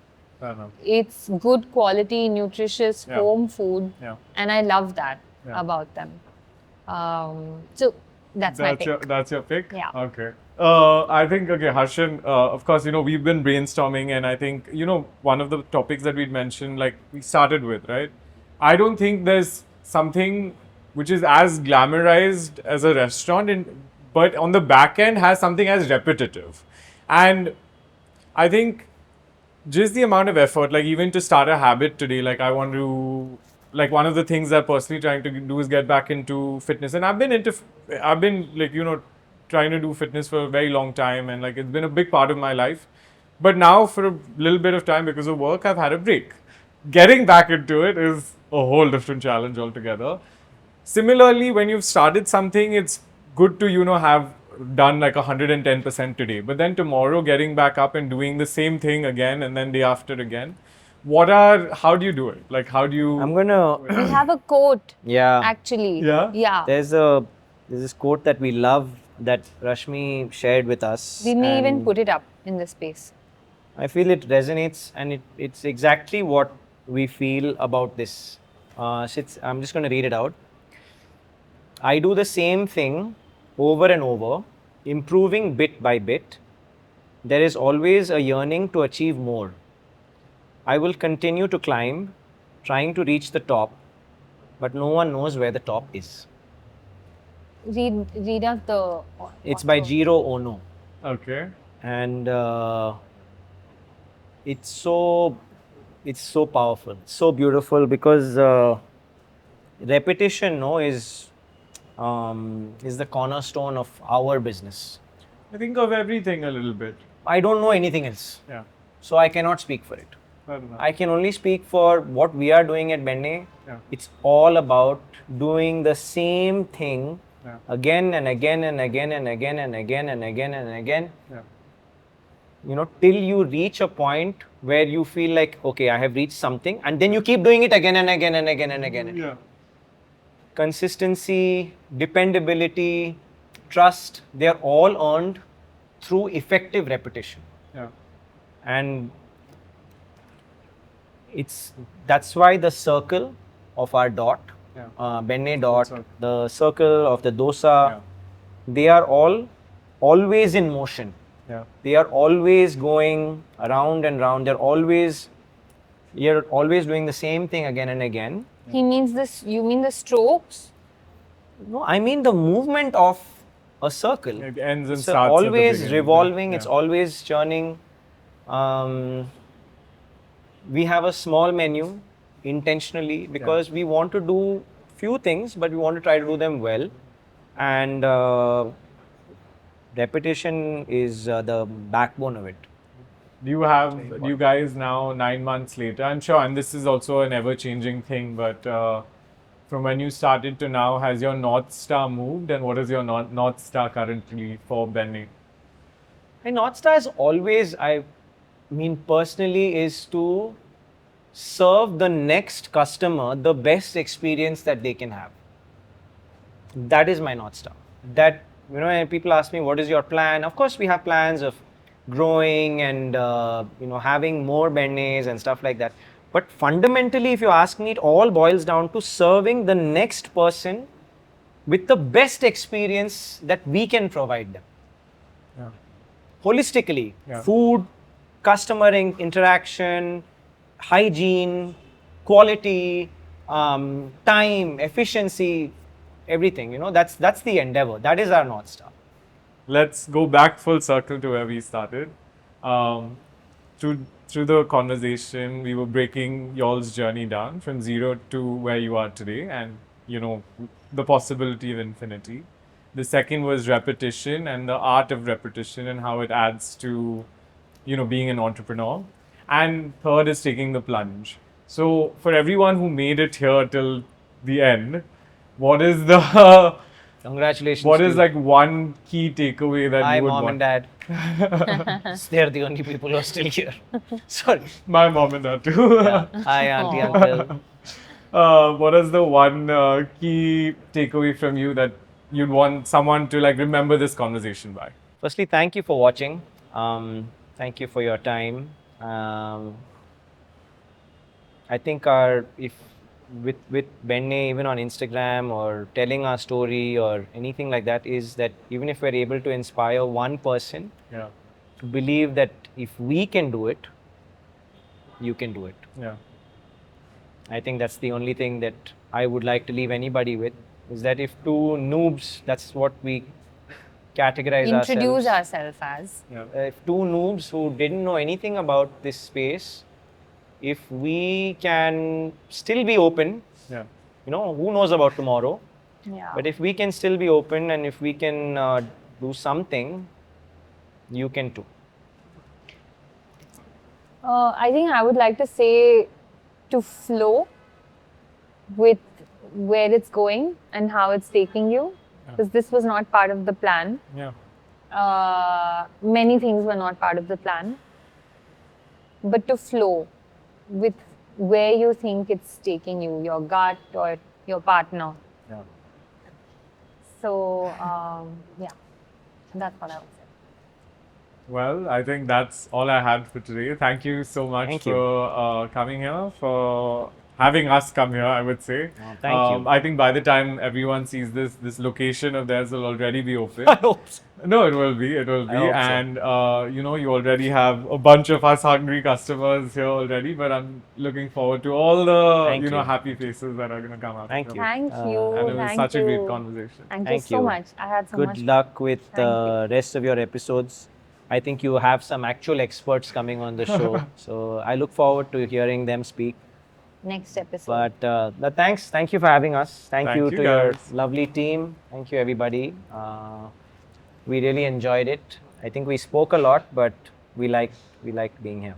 Thanks. And it was honestly, the way you ended, the way you said, if we can do it, so can you. I don't know if Harshan will remember, but the whole reason for me to do this whole content thing or anything in life is if I ever wanted, I did Vipassana before, okay, once. That was one of the challenges that I did. And at the end of it, the only advice that I had for someone was, if I can do it, you can do it. I'm no one special. I'm very much average. The only thing I have is I just keep going at it till it is. And so it instantly kind of I was like, Yeah. yeah, it's so true.